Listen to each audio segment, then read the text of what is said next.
Welcome to the urban wilderness. To the jaundiced eye, a city like any other city. But for those of us prepared to look a little closer, a habitat of many and varied forms of life.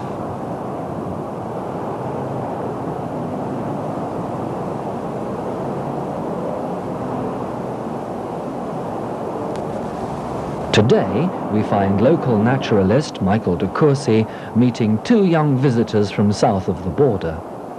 For those of you not familiar with urban wilderness, naturalists such as Michael work during the summer months marking trails and identifying wildlife, and take time out to talk to visitors about the many and exciting adventures in store for them.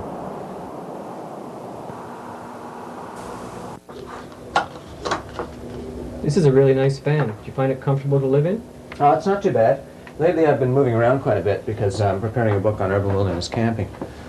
So I've been camping at various different locations around town to see what they're like. Oh, does that have anything to do with the postcards we saw at the bus station? Yeah, I almost forgot. I have a set here that I wanted to give you before you started out on your walk. Do you want to open them? Sure. I just sort of glanced at them, but I really didn't see them very well.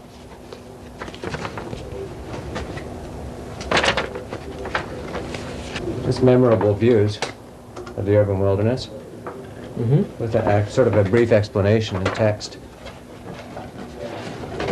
So right up here, and some maps. Trails we can take? Yeah. Well, this is interesting. Wildlife on Georgia. Look at that! Wildlife on Georgia, commonly known as the Courthouse Steam Vent, is found in the heart of downtown Vancouver.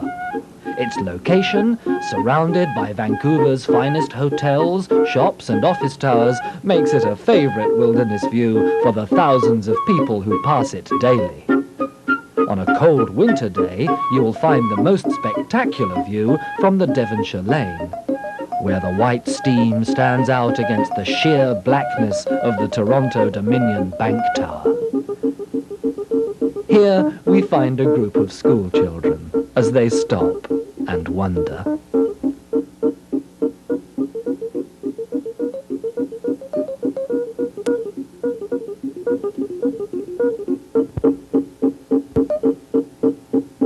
A favorite sport along Georgia Street is stalking the North Shore Mountains through the ever-growing jungle of concrete and glass, where, like shadows, they can disappear at a moment's notice.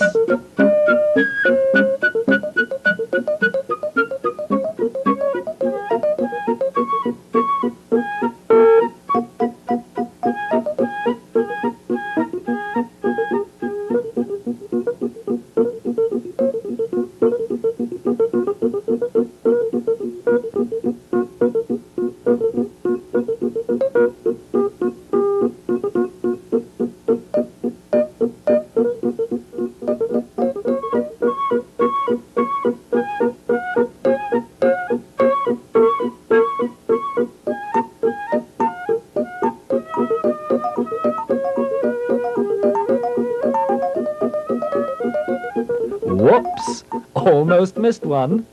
Let's try and get a closer look.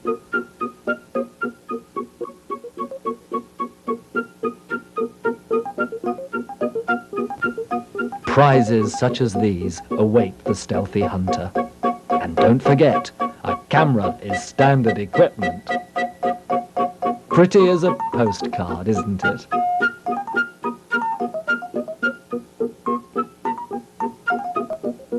Unlike mountain views, colour abounds in the urban wilderness.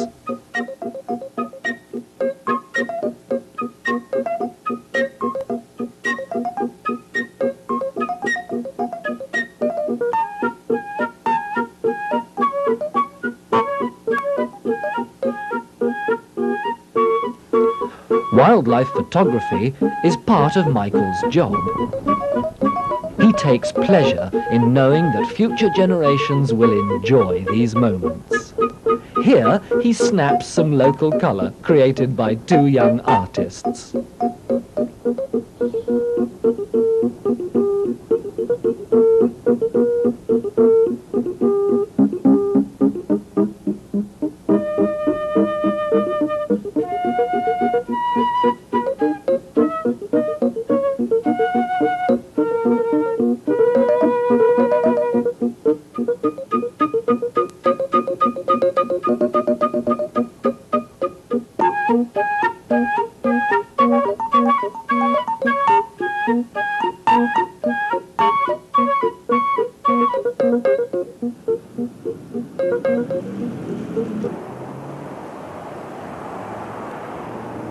Once again, Michael joins up with his two visitors.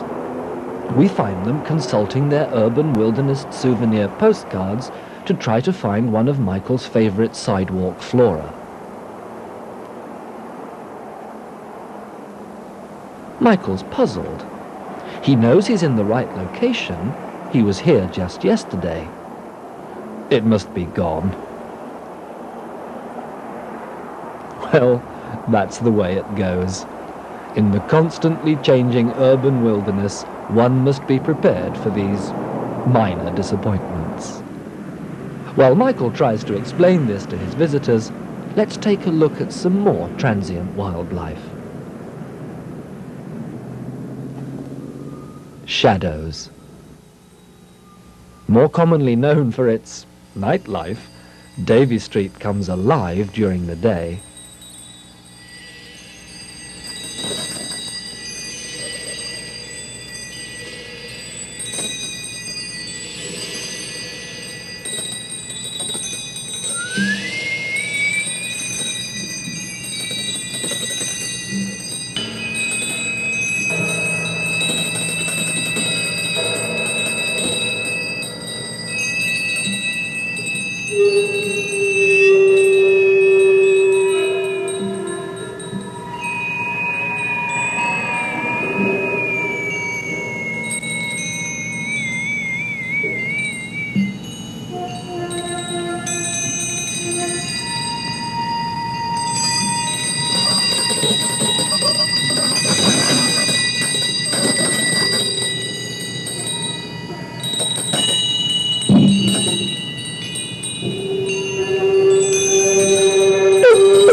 One is always at the whim of the weather in the urban wilderness. A flash fog has rolled in, and Michael and Barry take time out to relax at the beach.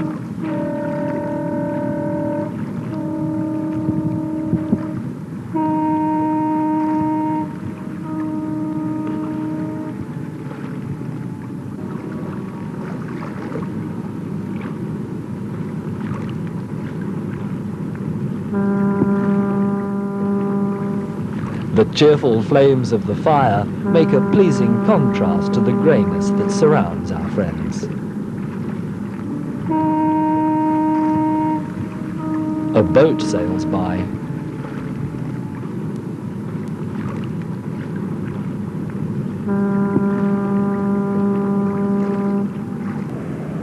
As the weather clears up, our friends reach the False Creek portage.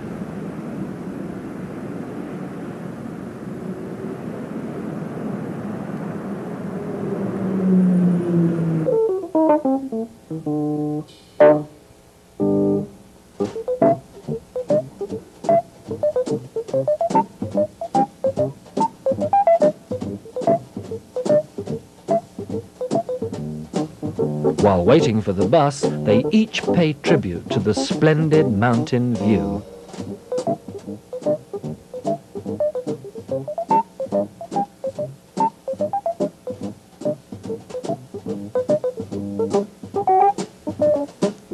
Barry makes the most of the opportunity to photograph this interesting sight.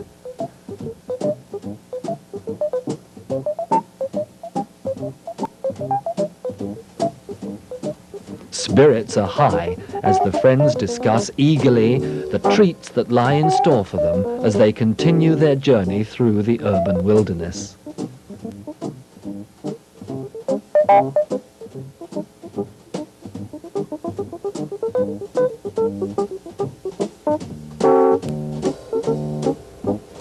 This bus will carry our visitors across the False Creek Inland Waterway to Broadway, where we will join them for a scenic drive.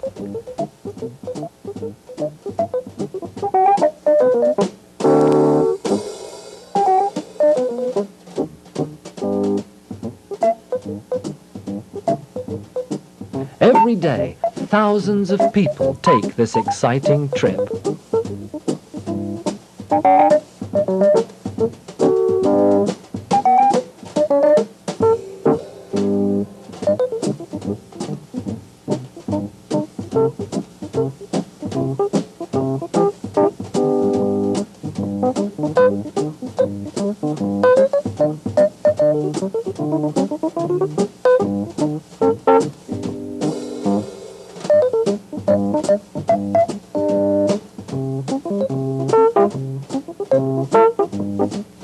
The magnificent mountain views frame the splendid perspective of downtown one gets from this far-off vantage point.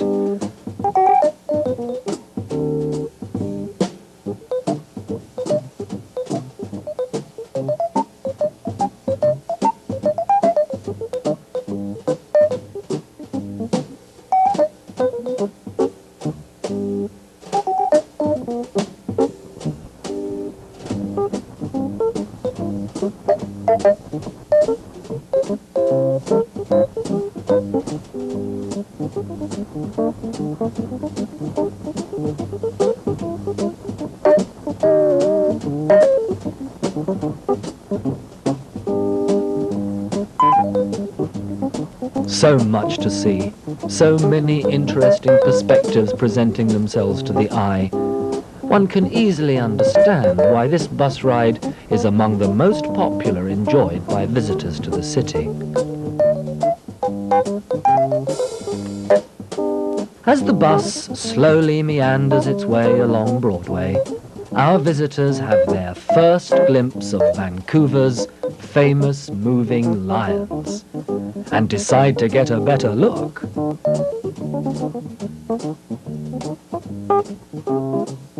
The bus driver assures them that the most memorable views of the moving lions are to be found on a hike across the Cambie Street Bridge.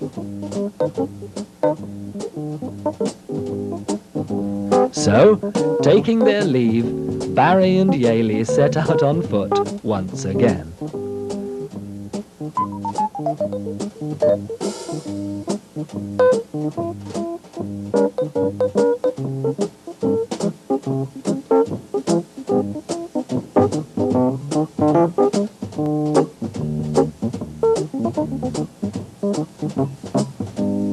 And there they are, Vancouver's famous moving lions. Among Vancouver's oldest and dearest landmarks, originally known to the miners and loggers of Gastown as Sheba's Breasts, Vancouver's lions were named after the lions in Trafalgar Square by the Indian poet Pauline Johnson in the late 1800s, but it wasn't until 1972 that their movement was discovered. Easily rivaling Moncton's Magnetic Hill and St. John's Reversing Falls as one of this country's most breathtaking natural phenomena, the moving lions attract millions of visitors annually. Watch closely now and see for yourself.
An unexpected crisis can easily ruin what would otherwise be a carefree vacation. A word for the wise, then, is to proceed along these trails with caution. After the morning's hike, Barry and Yaley take a break for lunch at the uncontrolled bamboo grove. This is just one of the many beautiful spots where one can relax and enjoy a fine wilderness view. Conversation comes easily. After sharing so many exciting adventures, there's always a lot to talk about.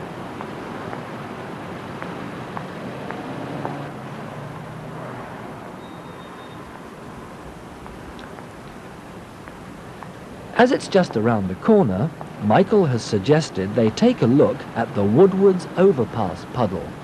So, finishing off their lunch, they continue on their hike.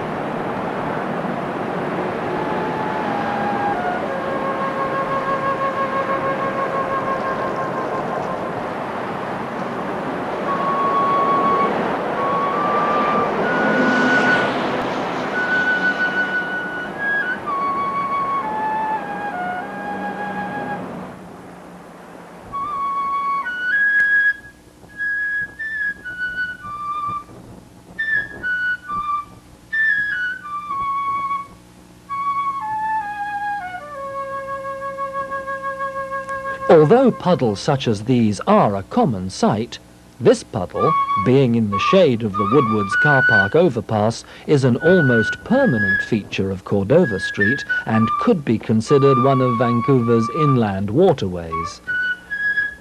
Just take a look at those clouds. It's not often that you get to look up by looking down.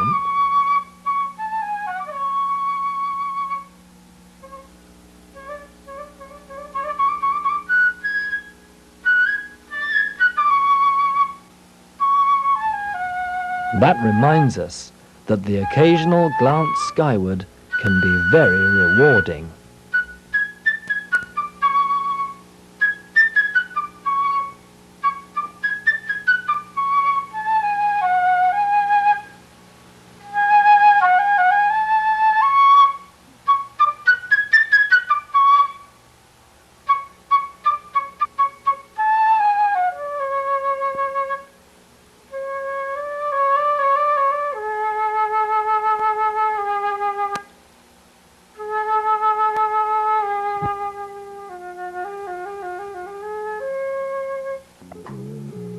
To the naturalist, the urban wilderness at night becomes a different jungle.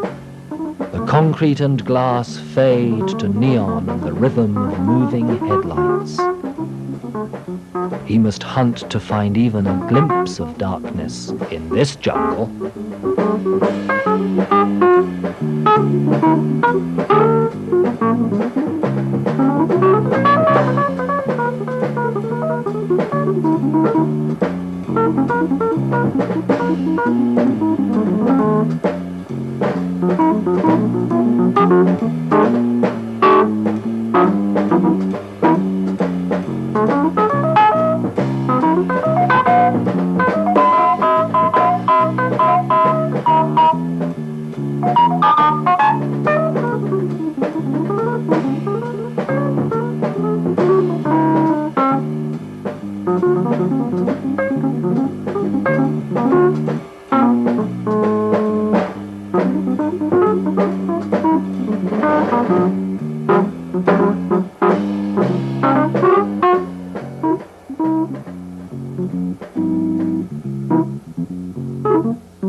Too soon it's time to leave.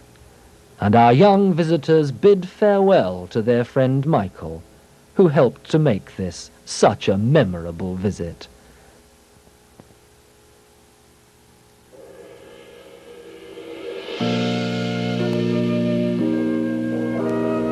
Though sad to go, deep in their hearts, they know that they will never again be far from the urban wilderness.